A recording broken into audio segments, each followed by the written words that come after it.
એના પછીનો ક્વેશ્ચન. ઇતિહાસમાં 20% નાપાસ થયા, 15% હિન્દીમાં નાપાસ થયા અને 5% બંનેમાં નાપાસ થયા, તો બંને વિષયમાં પાસ થયેલાની ટકાવારી શોધો. હવે આ ક્વેશ્ચન તમે મોઢે કરી શકો છો કે ટોટલ કેટલા નાપાસ થયા હશે, તો કે 20 ને 15 35, એમાં 5 ડુપ્લિકેટ છે એટલે 30% નાપાસ થયા છે. એક વિષયમાં હોય અથવા બે વિષયમાં હોય તો 30% નાપાસ થયા, તો પાછળ વધ્યા કેટલા? 70% પાસ. સામાન્ય બુદ્ધિથી, સમજણથી, જેની થોડી કે ઠીકઠાક ફાવટ છે એ કરી શકે છે.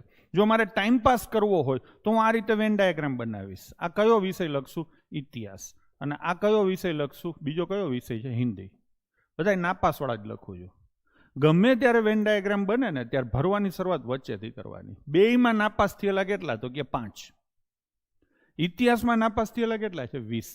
ઇતિહાસના આખા સર્કલમાં ટોટલ 20 જણા નાપાસ થયેલા છે અને આપણે એમ જ માનીએ જેલમાં પૂરી દીધા છે. નાપાસ થયા ને બધાને પૂરી દીધા છે.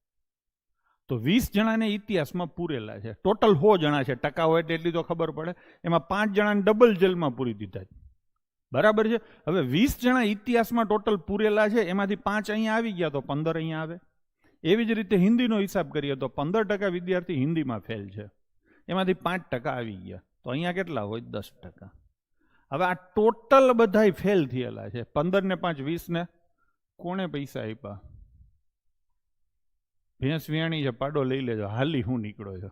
ચલો એ ભેગો વોટ્સએપમાં મેસેજ તો કરી દેજે કે આની મારે રોકડી કેમ કરવી. ગાંઠિયાના પૈસા થઈ ગયા, 100 ગ્રામ ગાંઠિયાના. બરાબર છે. 15 ને 5 20 ને 10 30 થઈ ગયા. વસ્તી હવે રમતે ચડી છે. બરાબર છે.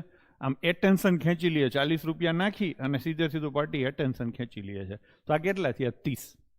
ટોટલ જણા કેટલા છે? 100. તો જેલની બહાર હોય એવા કેટલા હશે? 70. એટલે કે બેયમાં પાસ થયા હશે એવા. તો તમે આવી રીતે કાયદેસર ટાઈમ પાસ કરી શકો છો. બાકી મોઢે